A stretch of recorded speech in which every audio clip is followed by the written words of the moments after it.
South Dakota is defined by its sweeping grasslands and the weathered peaks of the Black Hills. Yet, under this vast horizon breathes an ancient legacy steeped in profound mystery. Timeless settlements, hallowed caverns, and cryptic petroglyphs whisper of civilizations that flourished here ages before recorded chronicles took root. While certain landmarks offer glimpses of the past, others endure as enigmas, beckoning explorers and scholars to uncover the hidden truths this soil still guards.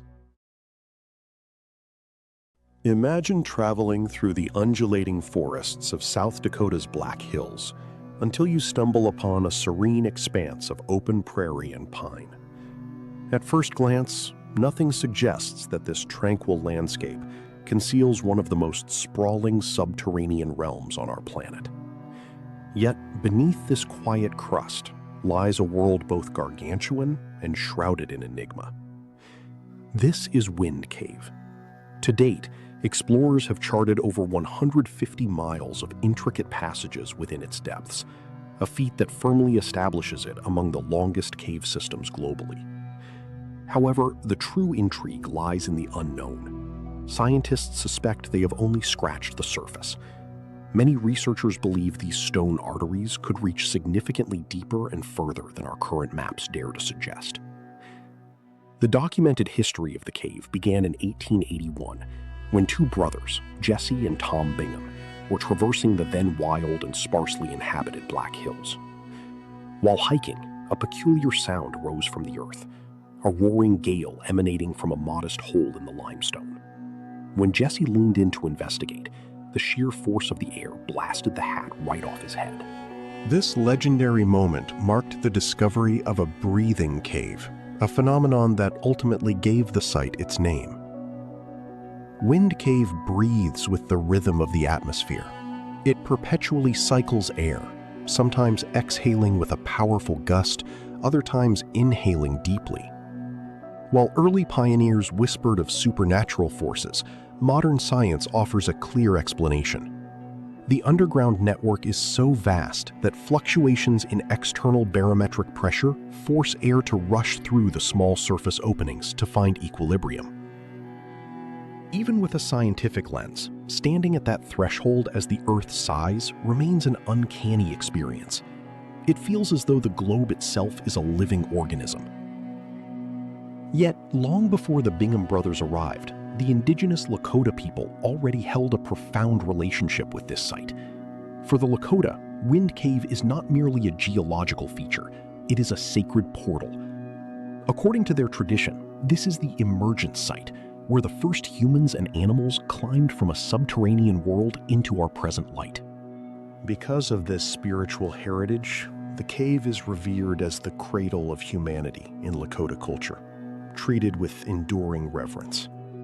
When 19th century explorers finally ventured inside, they discovered a world strikingly different from typical caverns. Unlike most caves famous for towering stalactites and stalagmites, Wind Cave is a labyrinth of tight, twisting corridors. Its crowning glory is boxwork, rare, delicate crystal formations that resemble a honeycomb or fine stone lace. While boxwork is a global rarity, Wind Cave houses the most extensive collection on Earth. Navigating these sections feels like wandering through a colossal, petrified spiderweb. Early mappers faced harrowing conditions, crawling through suffocating gaps and scaling slick walls in near total darkness. Today, the quest continues. Modern spelunkers uncover new miles nearly every year, yet the layout remains notoriously disorienting. The passages loop, branch, and plummet into deeper levels with dizzying complexity. Because of this, experts believe the mapped portions are just a fragment of the total network. Above this hidden void, life thrives in Wind Cave National Park, one of America's oldest protected lands. Giant bison, elk, and coyotes roam the grasslands, their heavy footsteps echoing over miles of hollow space they will never see. Inside, the environment is a constant 54 degrees Fahrenheit, a silent world devoid of sun, where only specialized insects and microorganisms survive. For modern visitors, guided tours offer a glimpse into this shadow kingdom. Rangers lead groups through illuminated paths, where the air is cool and still, though the crushing weight of the earth and the infinite darkness beyond the lights can feel hauntingly beautiful. Reflecting on the park today reveals a delicate balance. On the bright side, the cave is exceptionally well preserved. Controlled tours prevent the vandalism that has scarred other sites, and the surrounding ecosystem remains vibrant and natural. However, rising tourism and climate shifts pose real threats to the cave's sensitive breathing rhythm. Furthermore, the fact that so much remains unexplored creates a unique challenge. How do we protect what we haven't yet found? To me, Wind Cave represents the intersection of two powerful narratives. Science sees a masterpiece of millions of years of geology. The Lakota see a sacred origin point of life. Both perspectives are essential to its story. Standing where the wind rushes out, one feels the undeniable gravity of this place. Even after a century of study, Wind Cave guards its secrets closely, reminding us that the greatest wonders are often the ones still hidden beneath our feet. Across the weathered ridges and verdant forests of western South Dakota, certain rock faces carry silent transmissions from the deep past. These are not inscriptions of ink or tablets of clay. Instead, they were meticulously chipped, etched, and hollowed directly into the living stone by ancestors who moved through this landscape centuries ago. Today, these enduring marks are recognized as the ancient petroglyphs of the Black Hills. This region is already a sanctuary of profound historical and spiritual weight. Emerging abruptly from the surrounding Great Plains, the hills create a natural fortress of granite cliffs and pine-clad slopes. For numerous Native American nations, particularly the Lakota, these peaks, the Paha Sapa, have always been sacred ground. It was a realm dedicated to hunting, sacred ceremonies, and visionary quests. Tucked away within these canyons are stone canvases bearing ancient rock art known as petroglyphs.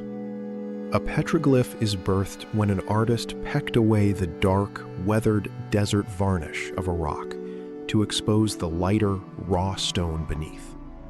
Over time, these deliberate gestures became permanent testaments, capable of surviving the passage of thousands of years.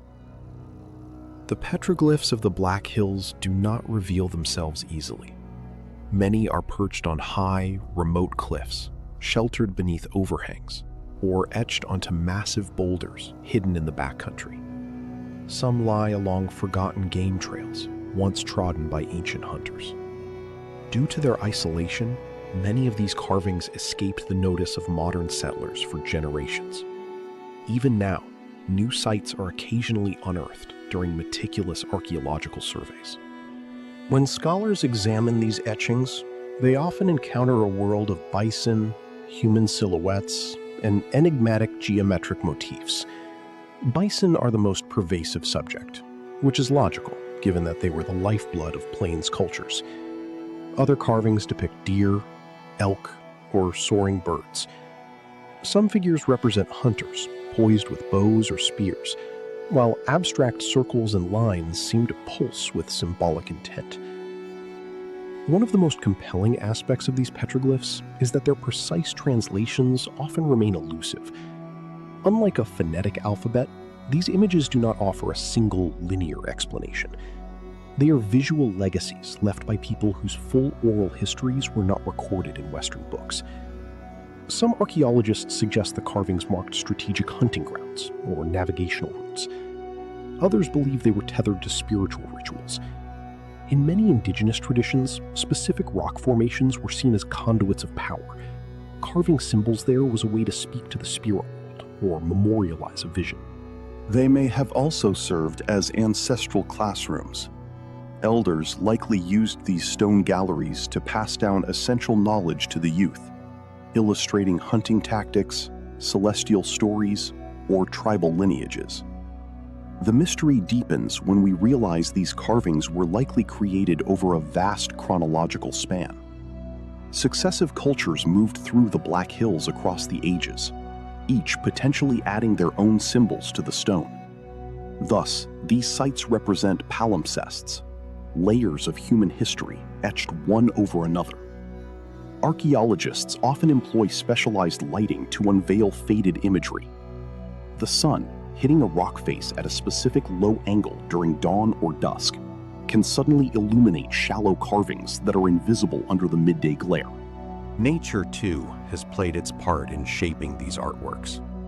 Wind, rain, and the brutal freeze-thaw cycles of South Dakota slowly reclaim the rock surfaces. While some have softened into faint shadows, the arid climate of the Black Hills has acted as a preservative, keeping many petroglyphs strikingly sharp after centuries. There is a staggering amount of labor behind these images. The rock surfaces here are often incredibly dense. Creating an image required immense patience and the use of hardened hammerstones. These were not casual doodles. They were intentional acts of creation. Each strike was a choice. Standing before one today, you feel an uncanny tether to the artist. That person stood in this exact spot, feeling the same wind, holding a stone tool, and laboring to make their mark. Yet their name remains unknown. Looking at the current state of these sites reveals both hope and concern. On a positive note, many petroglyphs are now protected within national forests and cultural heritage zones. Tribal representatives and archaeologists often collaborate to safeguard these sites, sometimes limiting public access to prevent accidental wear. There is a growing awareness that these are not merely drawings, but vital cultural archives that demand our reverence. However, threats persist. Natural erosion is a tireless enemy, slowly smoothing the carved grooves back into flat stone. Vandalism is an even more tragic threat. Some visitors have mindlessly scratched their names near these ancient works. Even the oils from human hands can degrade the fragile rock surface over time. Because many sites are so remote, constant monitoring is an impossible task. In my view, the ancient petroglyphs of the Black Hills are the quiet voices of the past. They are simple images, yet they carry an immense human presence. The artists were not seeking to build sprawling monuments. They were expressing their beliefs and memories in the most enduring way they knew. The mystery of their meaning is what makes them so potent. It forces us to respect the complexity of the cultures that made them, rather than oversimplifying their story. Long before the first modern roads were carved through these hills, someone stood before a rock and decided their message mattered. Today, those silent carvings still wait for us to listen. In the heart of modern South Dakota, within the modest city of Mitchell, the earth quietly cradles the remnants of a society that thrived a millennium ago.